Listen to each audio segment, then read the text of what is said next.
Though we are seeing for the very first time, all of us together, evidence that was used in the Karmelo Anthony murder trial. Why is that? Well, late today, the judge released video and photographs, all of it presented to the jury in that Collin County courtroom.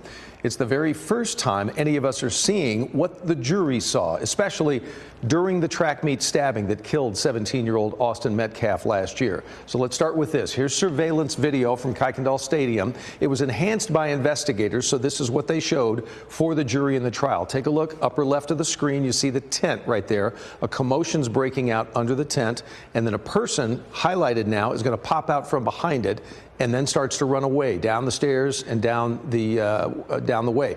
That person in the spotlight running away was Karmelo Anthony, right after stabbing Austin Metcalf. A short while later, an officer detained Anthony, who then cried while explaining what he says happened. All right. He put his hands on me. I told him not to. He put his hands on me. Frisco police officers questioned Anthony, then quickly arrested him after initially detaining him. While he sat in a Frisco police vehicle, Anthony asked about Metcalf. Hold on one second. Is he gonna be okay? I don't know yet, man. Karmelo, see. Welcome to Noir Case Files, where we uncover the stories that still leave people searching for answers. From chilling investigations to the hidden details many missed, each case takes you deeper into the darkness behind the headlines. If you're drawn to true crime, unsolved mysteries, and shocking twists, you're in the right place. Make sure to like, subscribe, and turn on notifications so you never miss a deep dive into the cases everyone's talking about. Now, let's step into tonight's case. Following the conclusion of the highly publicized trial of 19-year-old Karmelo Anthony, Collin County District Judge John Roach Jr. ordered the public release of more than 6 gigabytes of raw evidentiary files. Among this sweeping digital cache are the exact video recordings shown to the jury, comprising long-range stadium surveillance and immediate police body camera footage. These newly accessible files provide an unedited, forensic look into the chaotic moments of April 2, 2025. When 17-year-old Austin Metcalf was fatally stabbed during a rain-delayed track meet at David Kuykendall Stadium in Frisco, Texas. For months, public perception was shaped by fragmented social media rumors and polarized narratives. However, this official release establishes a definitive, verifiable record of the encounter, the flight, and the subsequent arrest. The newly released multimedia package is anchored by 2 critical visual perspectives that prosecutors and defense attorneys interpreted in vastly different ways. The first is a high-angle, silent security camera feed capturing the exterior of the grandstands and the perimeter of the track during a heavy downpour. The second is the high-definition body camera footage captured by responding Frisco police officers, which contains the raw audio of Anthony's immediate reactions and admissions while being detained. By examining these videos frame by frame, observers can now trace the precise physical timeline that led to a conviction for first-degree murder and a 35-year prison sentence. The surveillance footage begins by establishing the bleak environmental conditions at the stadium on the day of the incident. Torrential rain had forced organizers to suspend the athletic events, creating a scrambled environment where hundreds of students from competing schools sought shelter wherever they could find it. The camera documents the crowded bleachers and a cluster of team canopies, including the specific Memorial High School tent where the fatal altercation took place. Because Anthony attended Centennial High School, which did not have its own tent set up at that specific location, he had entered the rival school's shelter to escape the storm, setting the stage for the spatial dispute that followed. At the 7-minute and 58-second mark of the primary surveillance file, the visual narrative shifts dramatically. While the interior of the tent remains obscured from the overhead camera angle, the immediate aftermath of the physical confrontation erupts into the frame. The video captures a sudden flare of movement as a figure clad in a gray hooded sweatshirt, later identified as Karmelo Anthony, emerges abruptly from the crowded structure. The lack of audio in this segment forces viewers to focus entirely on the behavioral kinetics of the scene. The rapid dispersion of surrounding students, the sudden gestures of onlookers pointing toward the fleeing figure, and the palpable shift from the stagnant rain delay to an active emergency layout. This long-range footage severely complicates the initial online rumors that suggested a prolonged, multi-person brawl had taken place. Instead, the video demonstrates that the critical physical encounter lasted only a matter of seconds before Anthony broke into a full sprint away from the scene.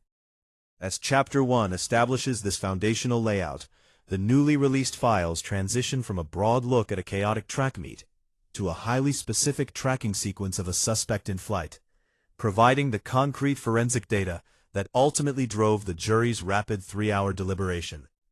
The newly released stadium surveillance files transition from the immediate panic outside the track and field tent to a highly focused tracking sequence detailing the flight of Karmelo Anthony. As the video progresses past the initial 8-minute mark, the camera captures Anthony running along the perimeter fencing of David Kuykendall Stadium, his gray hooded sweatshirt pulled tight.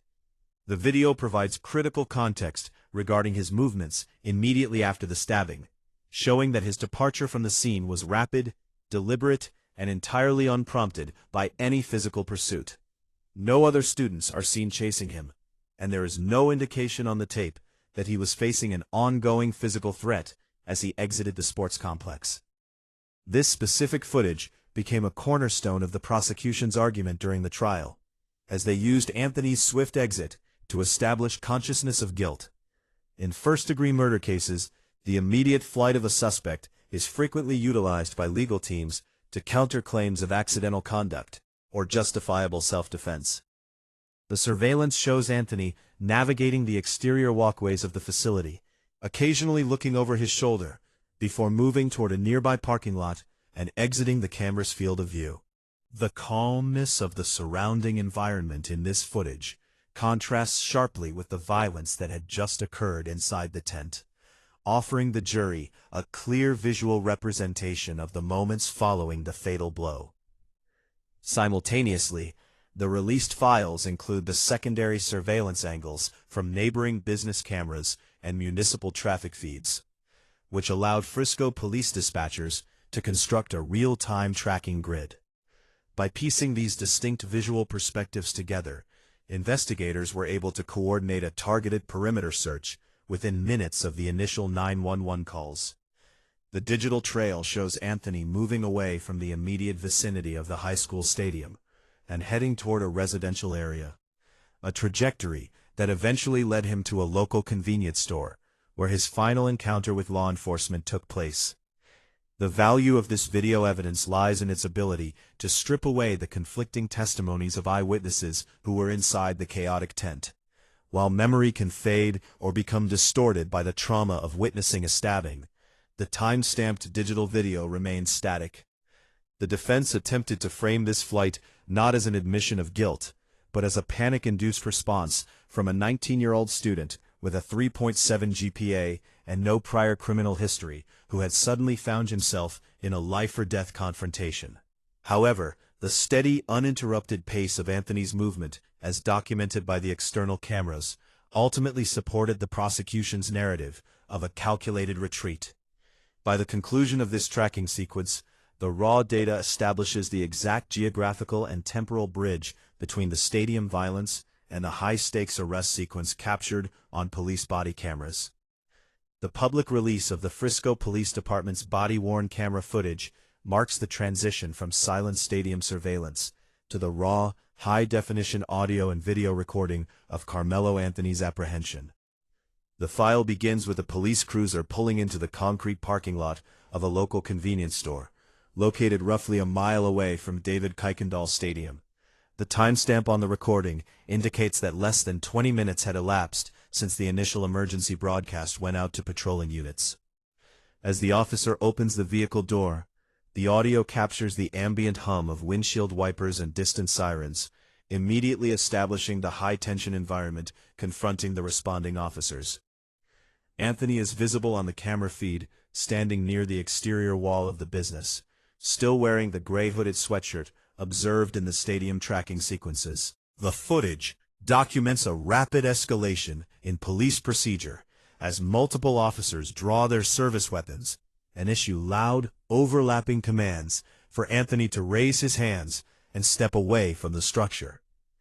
The video captures Anthony complying with these directives without physical resistance, raising his palms and slowly dropping to his knees on the wet pavement. This specific sequence provides a crucial objective baseline of the suspect's physical state immediately following the incident, showing no visible signs of intoxication or outward aggression during the initial moments of contact.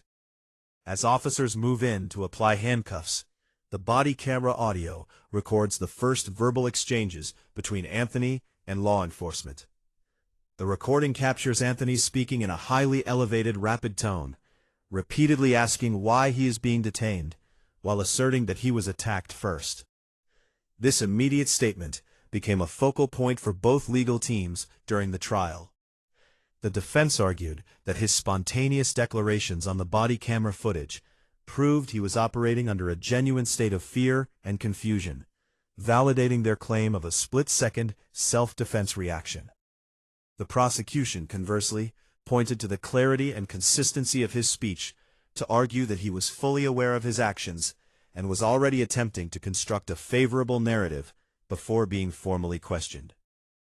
The body camera video also provides critical forensic evidence regarding Anthony's physical condition at the time of his arrest. The lens captures close-up views of his hands, clothing, and personal items as officers conduct a mandatory search incident to arrest. Prosecutors utilize these specific frames to highlight the total absence of defensive wounds, bruises, or torn clothing on Anthony's person, which heavily undermined the defense's assertion that he had been subjected to a violent, overwhelming physical assault inside the Memorial High School team tent.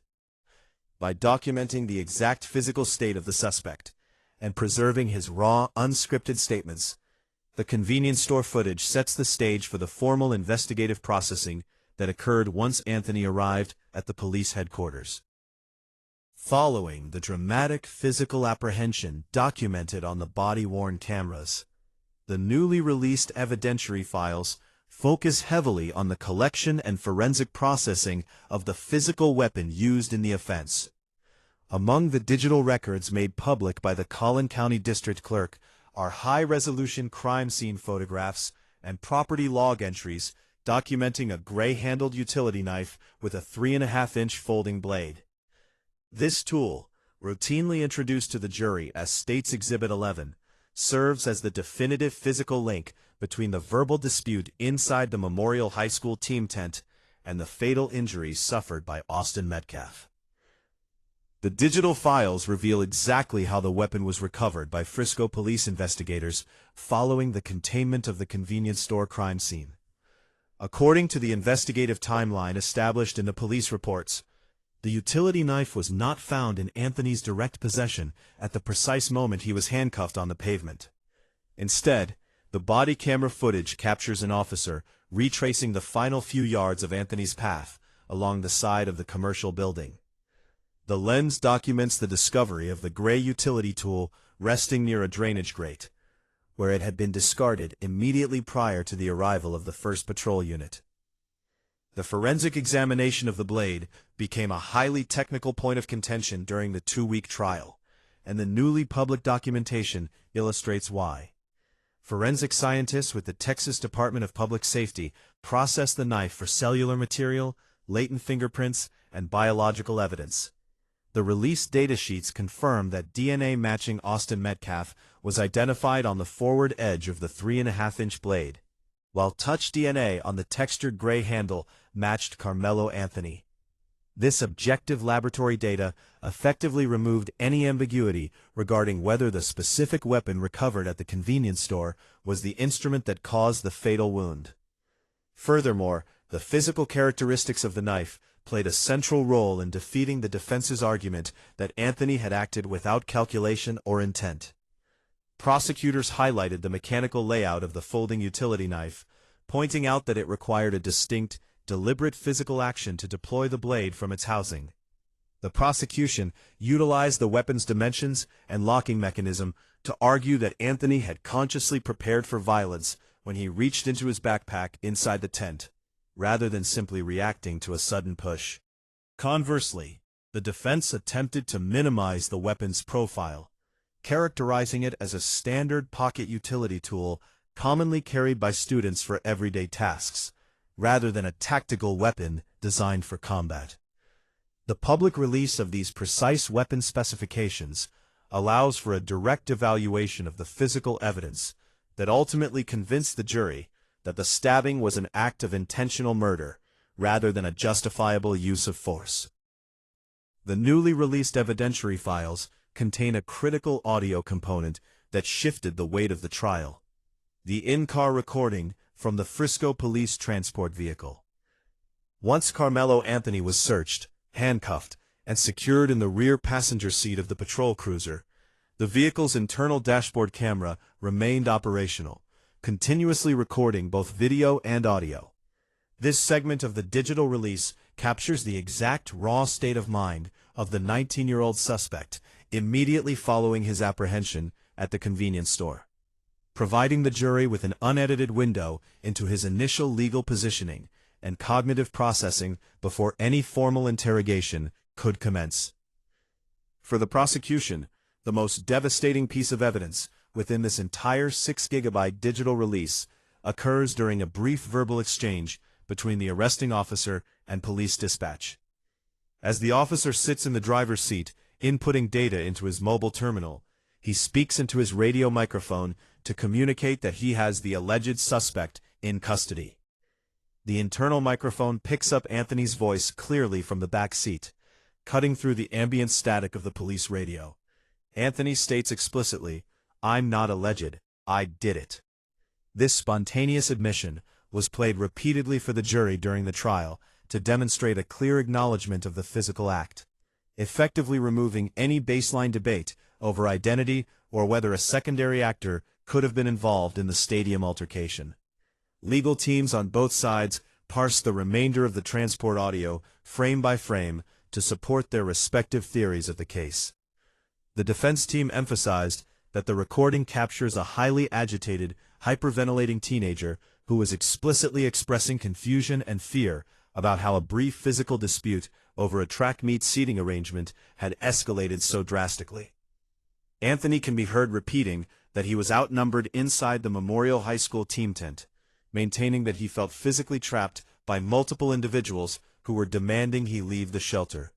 His defense attorneys argued that these frantic, immediate statements made under intense stress reflected the genuine psychological panic of a student with no prior criminal record who believed he was acting in necessary self-defense.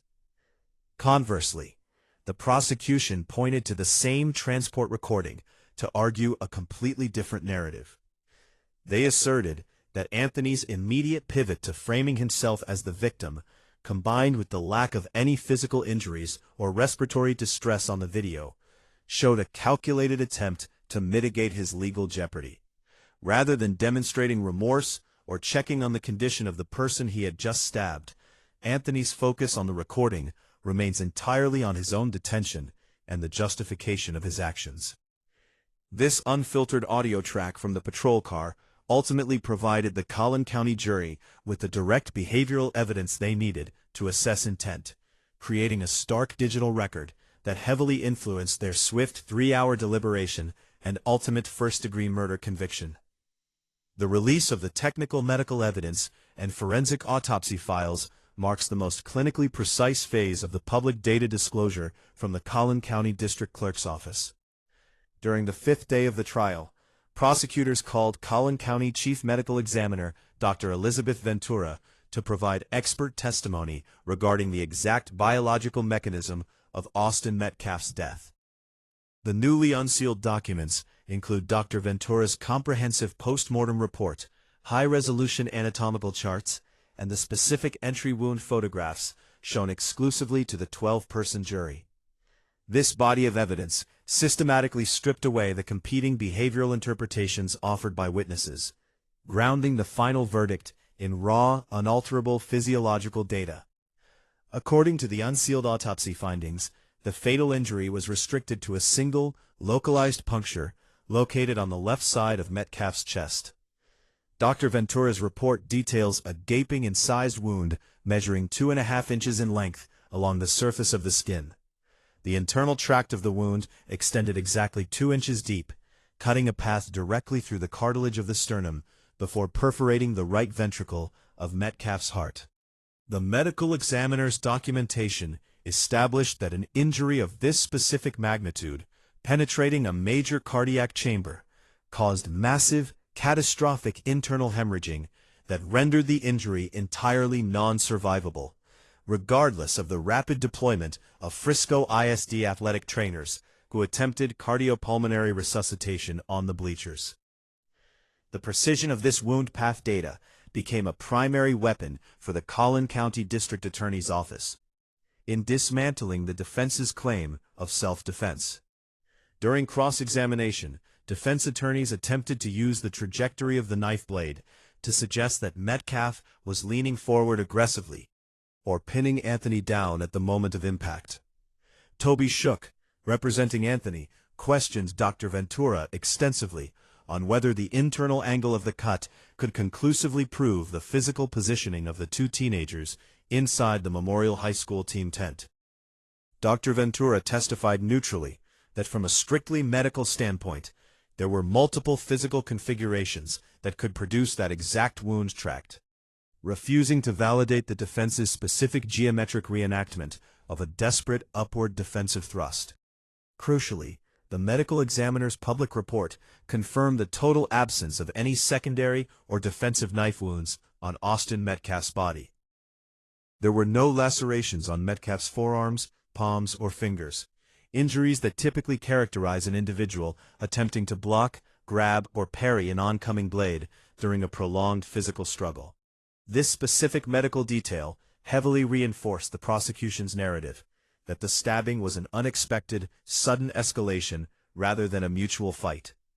By demonstrating that Metcalf had no opportunity to defend himself against the weapon deployed from Anthony's backpack, the forensic evidence provided an objective anchor that heavily influenced the jury's determination that the use of deadly force was wholly disproportionate to the verbal and spatial dispute occurring beneath the track meet canopy. The public release of the trial materials illuminates the sharp contradictions that emerged during the second day of testimony, when a succession of teenage eyewitnesses took the stand to recount the fatal encounter. By cross-referencing the newly unsealed audio recordings and visual exhibits with the stenographic transcripts of these student testimonies, legal analysts can now see exactly how the Collin County prosecution team systematically neutralized the defense's claim of self-defense. The core of the trial hinged on reconciling the highly subjective, panic-induced memories of the teenagers who were crammed inside the Memorial High School team tent, with the unyielding objective metrics provided by the digital forensics data. Among the most critical witness statements made public is the testimony of Memorial High School student Eddie Parra, who was positioned merely feet away from Austin Metcalf when the altercation occurred. Parra testified emotionally about the rapid transition from a mundane weather delay to an active, bloody crime scene, describing how Metcalf approached the uninvited Anthony and firmly requested that he vacate their team's restricted area.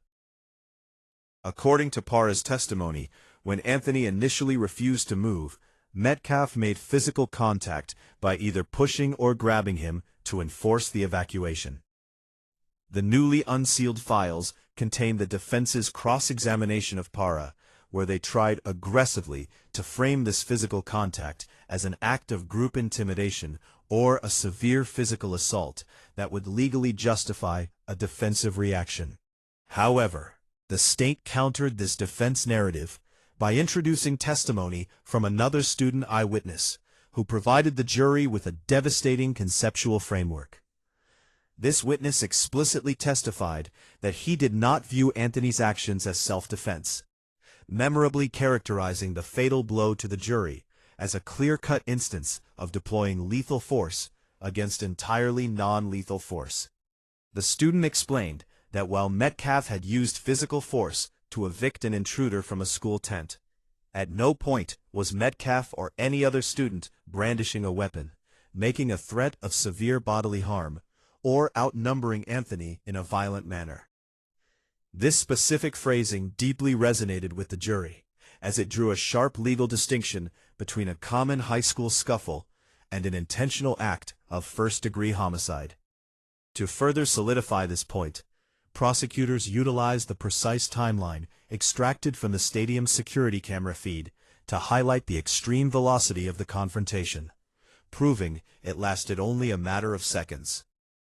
When defense witnesses tried to claim that a prolonged, chaotic struggle had occurred that might have disoriented Anthony or made him fear for his life, the prosecution played the time-stamped video to show that the interval between Metcalf entering the tent and Anthony fleeing into the rain was almost instantaneous. This precise reconciliation of human testimony and digital video evidence allowed the prosecution to demonstrate that Anthony had reached into his backpack, issued his warning, and deployed his locking utility blade with calculation rather than confusion. By laying bare these witness contradictions alongside the static digital data, Chapter 7 illustrates the exact courtroom strategy that dismantled the defense's framework and locked in the guilty verdict. The culmination of the public evidence release brings the focus entirely onto the final legal outcome, the jury's intense deliberations, and the profound societal ripple effects that continue to surround the Karmelo Anthony case. After 2 weeks of exhaustive testimony featuring medical experts, digital forensics, and emotionally charged student eyewitnesses, the case was handed over to the 12-person Collin County jury on June 9, 2026. The unsealed trial logs indicate that despite the immense media pressure and the high-volume public scrutiny outside the courthouse, the panel's internal deliberation process was exceptionally swift. The jurors spent less than 3 hours analyzing the 6 gigabytes of digital evidence before returning to the courtroom with a unanimous verdict of guilty on the charge of first-degree murder. The swiftness of the guilty verdict indicated that the jury was wholly unconvinced by the defense's argument of a panicked, justifiable act of self-defense. By rejecting the legal claim of sudden passion, a designation that could have significantly lowered the sentencing range under Texas law, the jury signaled that they viewed Anthony's actions as a calculated and disproportionate escalation of a minor verbal dispute.